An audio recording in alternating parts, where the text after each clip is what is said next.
isyu sa lipunan natin ngayon ay lumalala ng lumalala. Ako bilang kabataan ay nais makiisa sa mga gawaing panlipunan na ikabubuti ng ating bayan. Ang nais ko lamang po ay tumubon sa mga isyong panlipunan. Gaya ng mga isyong panlipunan na extrajudicial killing at ang pagbubomba sa Davao. Kapag tayo po ay nakaupo lang sa mga bahay natin, walang-wala talaga tayong magagawa para sa kanila. Paano naman yung mga taong naladawit sa mga ganong sitwasyon? Mamamatay na lang ba sila? Para sa ating mga tao, ang buhay ay importante.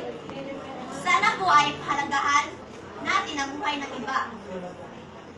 Gaya ng pagpapahalaga natin sa ating mga buhay. Lahat po tayo ay may pananagutan sa bawat kilos na ating gagawin. Yun lamang po at salamat.